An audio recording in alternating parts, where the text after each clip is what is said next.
Yes, thanks for joining us again this week. We're so excited to bring you another industry professional, this time from the sports world.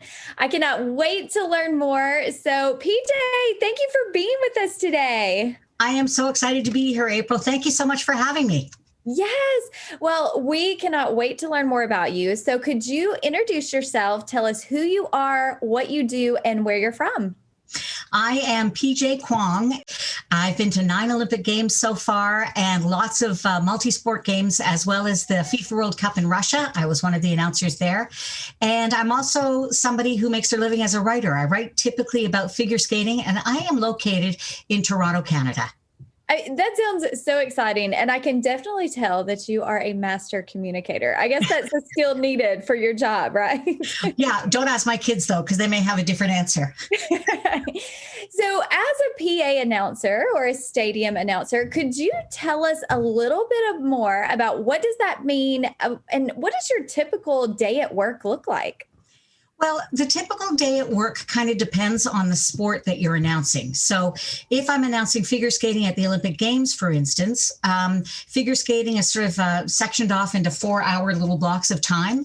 We typically arrive 2 or 3 hours before the start of competition because the doors are open to spectators either 1 or 2 hours before, and we have to be in position before that. Then, of course, we do the announcing of the competition. So as I said, for figure skating, it's about 4 hours in length. Often we'll have a little debrief after the fact, and then it's home again and lather, rinse, repeat the next day. But if you're following a sport like fencing, for instance, and I've announced both fencing and wheelchair fencing at the Olympic Games, that day, on the longest day of competition, when they're kind of doing their elimination rounds, those days can be 14 hours in advance. And again, sometimes you have to be in position or at least at the venue 2 hours beforehand if the spectators are in an hour beforehand. Often we'll have a production meeting, both in the shorter events and longer events. Sometimes those production meetings happen before the event. Sometimes it's sort of, if you've got competition the next day, sometimes the production meeting for the next day, if it's a long day, will happen just moments after the competition ends this day. So a lot of what happens as far as length of time that you're in the chair depends on the type of competition that you're announcing. Mostly, though, it's just making sure that you're in position. The technical people make sure that your equipment works. The sound guys make sure that you do a sound check and that people can hear what you're saying. Sometimes they don't always understand what you're saying because if I'm announcing in English, not all of the crowd is in English. So that's basically how it works. Work on scripts. Just behave myself, make sure I got water, all that kind of stuff. Yeah, I can imagine there's a ton of preparation that goes into the big day. So what does preparation look like for you? Again, it somewhat depends on the sport. There are some sports like volleyball, which I've never announced. Part of what happens in volleyball is that you actually have to understand the sport and you have to be able to sort of be part announcer, part commentator to fill in the gaps. Actually, I'm a liar, pants on fire. I have done one sport like that, which was beach soccer at the European Games in Minsk, Belarus. And the Russian announcer, so there was Russian and English.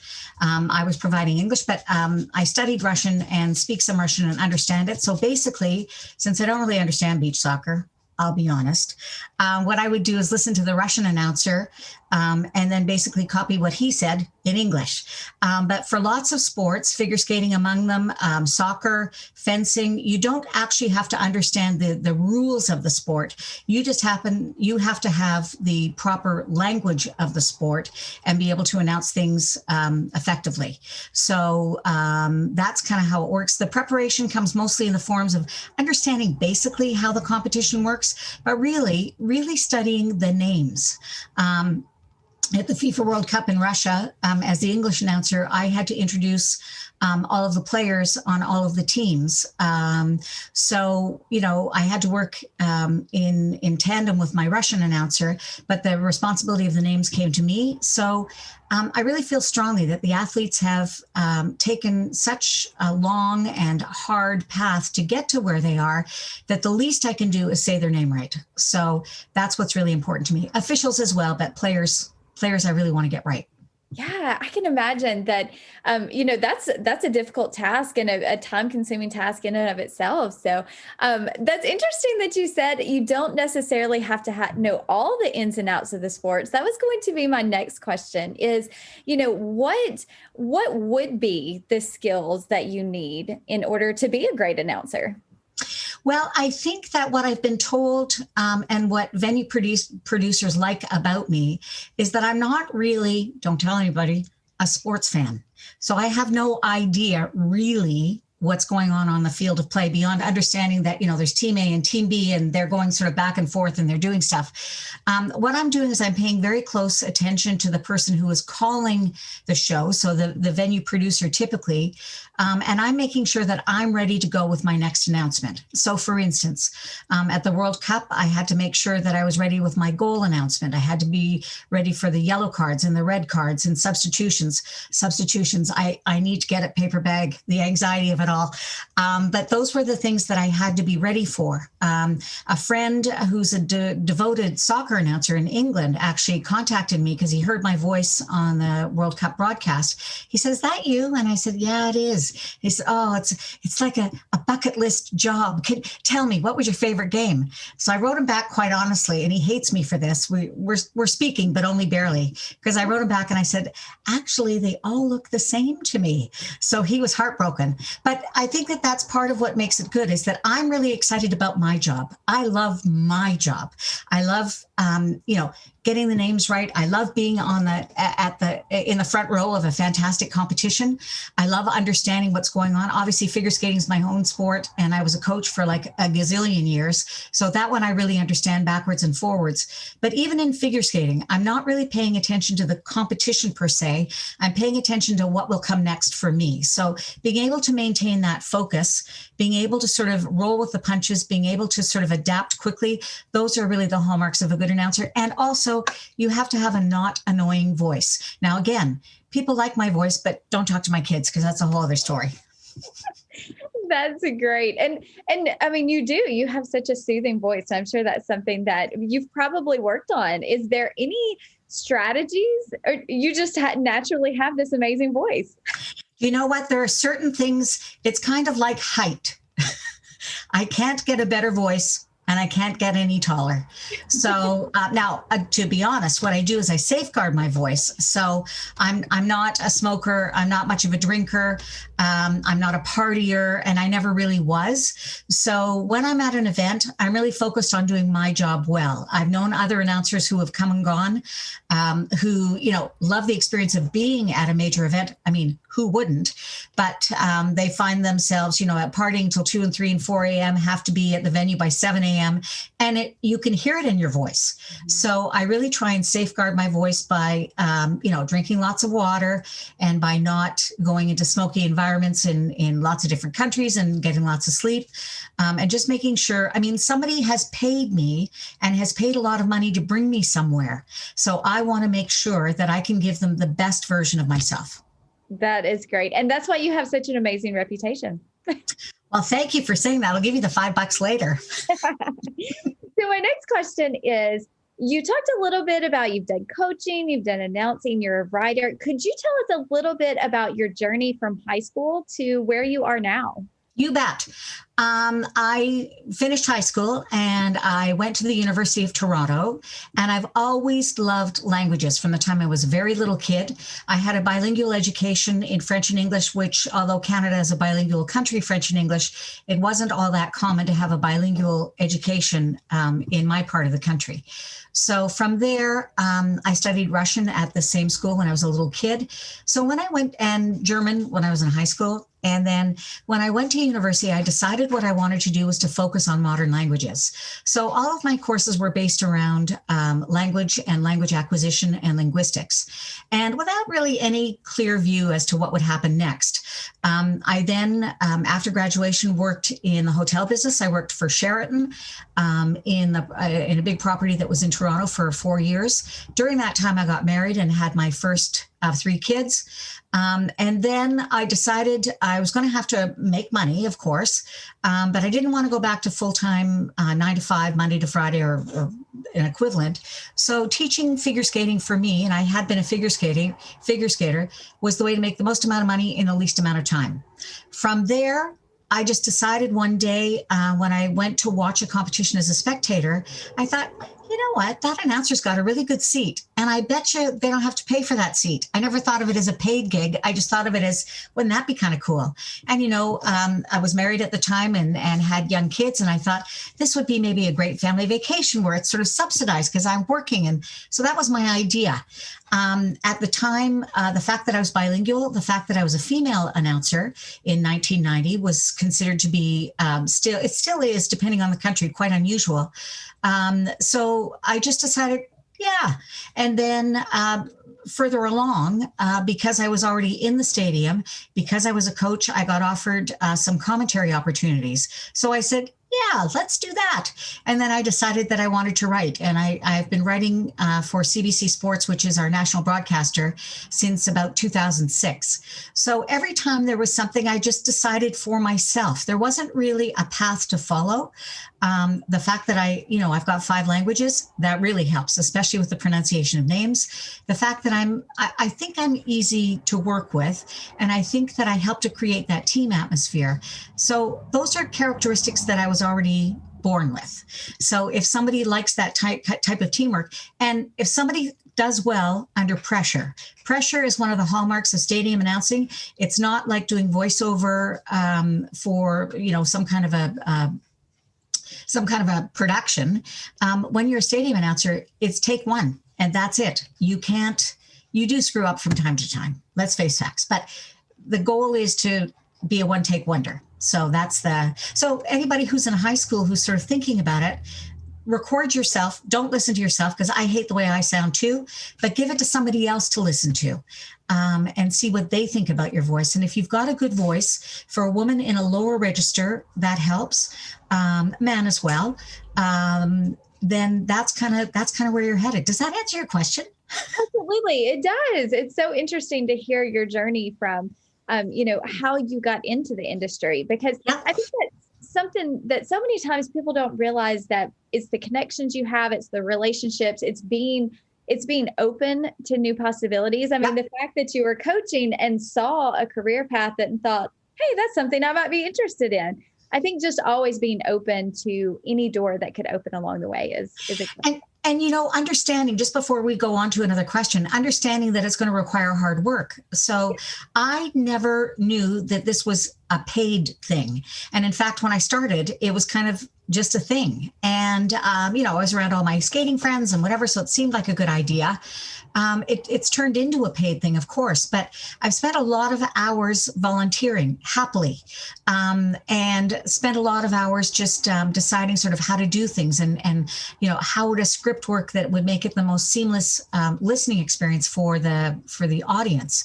So there's a lot of work that has gone into it before it actually became a career path. I mean, back in 1990, a PA announcer in figure skating was just simply somebody who was willing to volunteer to do it. So they didn't have to have. Now, there was a great announcer, Wilf Langevin, you can probably find him on YouTube, who was really the template for figure skating announcers at that time.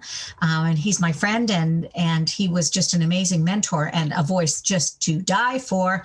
So, but it requires a lot of hard work. Nobody is actually going to say, hey, I choose you. There's no, what was that drugstore where Marilyn Monroe or somebody got discovered? There's none of that. It's all, and then if you build up a good reputation, people start coming to you, which is lovely. That's such good advice, because so many times you do have to put in the volunteer work. You do have to do the jobs that nobody wants to do. And I said sometimes, but really I meant all the time. Yes, that's what I think too, April. By sometimes she means all the time. Exactly. So just like everyone else, I'm sure that you've faced obstacles along your professional journey. And so could you maybe talk a little bit about how you've overcome obstacles and what advice you have for students who will eventually face obstacles of their own? So at one time, not so much now, but being a female announcer was an obstacle. And actually, when you look at pro sports, there still aren't a lot of female announcers. And funny story, when I was on my way to the World Cup, I was seated beside a man who was a fan of the Croatian team, I think, chit-chatting. He's going to the World Cup. I'm going to the World Cup. And he said, oh, why are you going? And I said, well, I'm working there. And he said, really? What are you doing? And I said, well, I'm the stadium announcer for the Saint Petersburg site. And he sort of looked at me sort of strangely. And he said, they're bringing you all that way to announce, cars with their lights on and lost children? And I said, no. Now, I was the only female announcer at the World Cup. So, but I'll tell you the honest truth. And I said this to my own kids and I said it to my own skaters. I actually don't see obstacles. I just see that I'm going to maybe have to take a different path. So when you say no to me, I just think to myself, you actually didn't hear the question properly. So let me rephrase the question, because no is not the answer that we're looking for here. So I didn't really see obstacles, and I really don't. It's just kind of my nature. I see it as an opportunity to do things in a different way or to think about things in a different way. So I would say to people, don't take no for an answer, or don't take no as the first answer. Just assume that they didn't hear the question properly. I love that. That's an awesome perspective. Seeing it as an opportunity to do it a different way. I love that. Yeah, and it's worked out. So you had mentioned that you didn't realize that announcing was a career path. So probably, I would guess that along the way, you've discovered other careers you did not know existed. So could you talk a little bit about some careers that are available that are all opportunities for someone to get a job that maybe you didn't know about when you were in high school? Well, in high school, back in the dark ages when I graduated, people didn't really think about being self-employed. To be honest, if somebody was just simply self-employed, it was because they had to sit on the naughty spot because they couldn't get along with others. People like my dad had their own company, which was different from being self-employed. Today, I really believe that many of the people who are graduating from high school now will be in my position, and that is charting their own path. So keep an open mind to the things that you love to do, because it's that old saying, if you do whatever it is that you love to do, then you won't work a day in your life. I loved coaching for the 25 plus years that I did it. I still love being involved with young people, and I mentor people wherever I can. I absolutely love writing. From the terrible poetry that I wrote when I was like a 7-year-old for my parents, bless them for saying it was good, to now, I absolutely love writing. So the fact that I get to be sort of a communications person and write for a living is something that's absolutely wonderful. I think that you need to try on lots of different things. I worked in press operations for the Toronto 2015 Pan American Games in Toronto. I worked in media relations for the Invictus Toronto 2017 Games. And I came to realize that I don't really love being in an office Monday to Friday, 9 to 5. It's just not my thing. What I love to do is get up early and take a couple of hours before anybody else is awake and write, get my work done, like the really sort of heavy thinking work. But it means I'm finished my work day by 2. If I was working in an office, I'd have to sit around twiddling my thumbs till 5. So you have to consider who you are as a person. Of my 3 children, none of them would have liked to have been a PA announcer. They all just, one's a travel agent, one works in IT, and one's a sound guy for a theater. None of them would have liked to be sort of front and center with anything. I never think of myself as front and center because I don't know if you know this, April, but the nickname for the job that we do as PA announcers is Voice of God. Oh, so often on a script, you'll see a VOG. It means voice of God. And all that means is there is this voice coming at you from every angle. And often people think that the announcer is way above them. And sometimes you are at the field of play level. Sometimes you're halfway up. But that's the nickname for the job. So I never think of myself as front and center. I think of myself as sort of like in the background, and nobody actually knows it's me. And I've had lots of times where they've said, no, I want to speak to the announcer. I'm the announcer. No. I want to speak to the announcer. It's me. No, because they think that, my voice, especially my announcing voice, which is a little bit more slow and a little bit more modulated, that somehow I'm going to be a 6'1", Swedish model somehow. And I go, no, it's still me. So it's just kind of cool in that way. Yes. Voiceover work, writing work. When you're front and center at a sports event, there's lots of stuff you can do. You can do, and now with the advent of social media and broadcast platforms, you can, although you may not be in the same place as the players, you can certainly offer perspective. And that part I didn't realize was also a thing either. All these things. Yes, all these things. There are so many things. And I think that's one thing that we really strive to do through these interviews and our work in our nonprofit is just really exposing students to opportunities, because you never know where that opportunity is going to lead. So love it. My very first voiceover, so I'd already been announcing for a few years, mostly local competitions. I didn't start announcing internationally until 1993. And I didn't start really doing other sports until like 2002 at the Salt Lake Olympics. But my very first announcing gig was for the engineering department of the University of Toronto and some wacky invention that they have. I no longer even remember what it was, but I thought, yes, my voiceover career has been launched. It was just, anyway. So, but take opportunities, take a risk. What's the worst thing that's going to happen? Worst thing that's going to happen is that you won't get a chance to do it again, but at least you will have tried. That's what I always say. At least you will have tried. I love that. So there may be students out there that are listening that are interested in this type of career. What actionable advice do you have for them that is something they could do right now while they're still in high school to really prepare them for this career path? You know what? I'll give them the same advice that I've given to lots of people who would like to be figure skating announcers, and they were started in their teens and they started sort of in high school. Whatever your sport is that you love, go to the people that run that sport. So let's just say, I know that in the US, high school football is extremely popular. So if you are really interested in football, I know that there's an announce team and a sort of a music team that runs we call sport presentation for those games. Go to those people and see if you can volunteer. Even if you don't get any time on the mic to start with, you'll start to learn all of the back end preparation that happens. Often those announcers are keeping close track of the stats, how many touchdowns there's been, how many yards. Look, it sounds like I know football. I do watch the Super Bowl, okay? So I do know a little bit. Anyway, so go to whoever is running that and see if you can volunteer at that table, even if it's just to bring bottles of water for the announcer. You will learn so much just by standing beside whoever it is that's doing whatever it is that you want to do.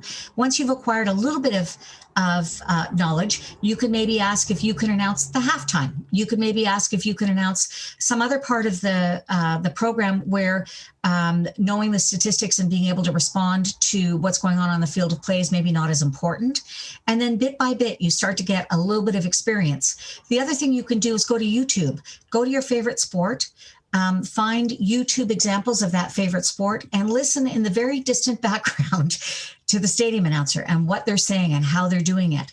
And that's what you can do right now. You can start writing out little scripts for yourself, because part of what makes a good announcer is somebody who can read something that's just thrown in front of their face. They've never seen it before, and to read it in such a way so that it's understandable to the audience. The other thing you can do, again, through your laptop camera and microphone, is just record yourself. So just take a script, record yourself, because I can promise you what you need to do as a PA announcer is speak much more slowly than you would talking normally. And the reason for that is that the sound of your voice reverberates all over the place. And when you speak quickly, your current word bumps up into the word that you've just spoken, and it starts to become unintelligible very quickly. So there has to be breathing room between the words. So my advice to you, if you're interested in becoming a PA announcer, you can start working on that right this second, and then send emails out all over town that you're willing to be an announcer for whatever sport you have going. Once you have a little bit of experience, that's what people are looking for. They're looking for experience. Mm-hmm. So once you have a little bit of experience, there will be people who will offer you opportunities. I am convinced. Yes, I love that, because it's something that these students can do right now. Yep, and they can help each other. So, April, if you were wanting to be an announcer, you and I would get on a Zoom, I would record it. I would give you some examples and then we could talk about it afterwards. And then I could do the same. And you know what I mean? So it actually can become also a buddy project, which I'm all in favor of, especially, in these crazy times of 2020 and 2021. We have to really find opportunities to be together. So that's one of the ways I would do it. So true. That is great advice. So my last question for you, and then we have a couple of questions from students, is what is something that you wish you would have learned at a younger age? That is a great question. I think like many people, I think that we need to take stock of the kinds of skills and qualities that we have. It took me probably until about 15 years into my announcing career before I was willing to admit to myself, because it felt sort of prideful and boastful, but I was willing to admit to myself that I was actually good at this job. I came up with every other excuse as to why I would be hired, mostly because I'm a nice person. I thought they're hiring me because I'm nice. They're hiring me because, I got a sense of humor. Those are all cherries on top, as people who've hired me have told me. The real skill is in being able to do the job. So if you have a skill, and you know what? It was even later before I acknowledged that I was a writer. I listened to somebody who said, what could you write that I would ever want to read?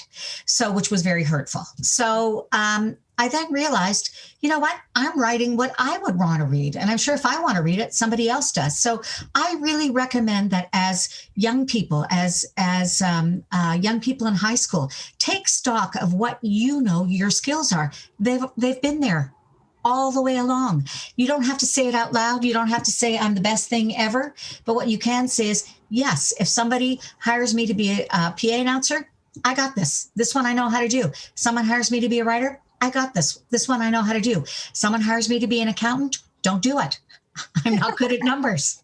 So take stock of who you are and what you can do, because it will take you everywhere. Mm-hmm. Oh, that's such good advice. So the first question that we have from students is there a difference between a sports commentator and a sports announcer? And what are those differences? You know what? That is a great question, because I've worked for television for a long time. When we're talking about a sports announcer on television, often they're talking about the host on television. So whoever, I don't ask me, now I'm beyond my knowledge of football, but whoever kind of hosts that whole panel, that's like the announcer, or someone who's, in the booth talking about the game in general terms, that's the announcer. The commentator, or someone who's providing color commentary, is someone who's truly an expert in their field and understands exactly what's going on and can sort of like break it down for those of us that don't know. So that's the difference between those two. In terms of live event announcing, that's why I decided to call myself a stadium announcer, because stadium announcer, it's typically PA announcer, voice of God, sports announcer, whatever you want to call it. But when I say stadium announcer, it conjures up the image of somebody in the stadium providing all of the announcements, from where are we? What are we doing? Who are the players? What's the score? All of those things are what I do. So it's actually 3 separate categories. Oh, and by the way, commentators and hosts don't have to be in the venue. They often are, but sometimes they're not. Stadium announcers have to be in the venue. You can't really do it remotely. Yeah. Which is great. Great seats for free. Am I selling it yet? All the perks. All the perks. Clothing. Yes, and free merch. So you mentioned earlier that you went to college and you studied many different languages. So this is a perfect tie-in. The next question that we have is this a career path that I would need to go to college, or is experience more important? Experience is more important. Nobody cares that I have a degree from the University of Toronto. Although, to be fair, if you can get an education, get one, because there have been certain organizing committees, and that's who hires me, who have wanted to see my my university degree, my whatever you call that piece of paper.